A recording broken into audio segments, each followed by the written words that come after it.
Hi, this is Todd from stringclub.com. This is a video about guitar chord switching. Switching chords quickly is probably one of the most frustrating aspects of learning the guitar at the early stages. And with my students, I always go through a process where we sort of work our way up in speed so that we don't get frustrated. Just understand it's going to take a long time. There's very intricate motions and placements that you have to use to get these chords sounding right. So let's take an example here. Some of the first chords that we learn, of course, are G major and C major. So I'll demonstrate that. What I like to do is have the student put on a metronome at 100. Let me boost that volume a little bit. And at first, just leave as many beats of rest as you need. If it takes you a long time to place the fingers, that's fine.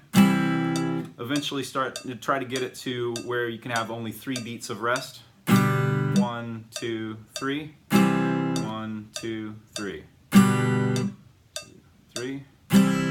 So forth. Then try to drop that down to 2 beats of rest. 1, 2, 3. 1, 2, 3. All right, and then eventually, of course, 1 beat of rest.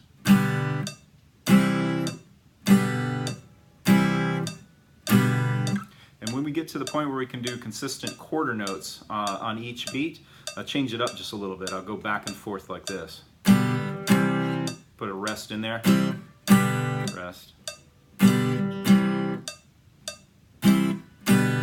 And that's because it's kind of hard to go back and forth, back and forth, back and forth with no resting whatsoever. So G, C, rest, C, G, following those beats.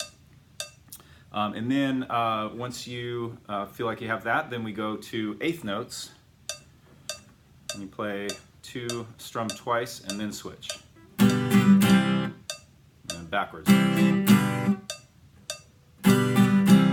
All right, and the purpose for that is when you have to play that second eighth note, it only gives you half of the time to get the chord ready for the next chord. So it's actually more difficult because you can't leave the fingers. Right, you have to hold them for that second note before you move. Right, it's important to try and lift them all and drop them all simultaneously. All right, so hopefully this is a helpful way to kind of calibrate your progress on switching. Whatever song you're working on, whatever chords you're working on, just go through that process with each change throughout the song. If you have to switch to some other chord, just add it, make another little pattern. You go back and forth and keep track of how long it takes you to switch, and then work your way down the number of beats. All right, hopefully that's helpful. Thanks. I'll be making more guitar videos now that we have guitar songs and information on the String Club as well. Thanks. Bye.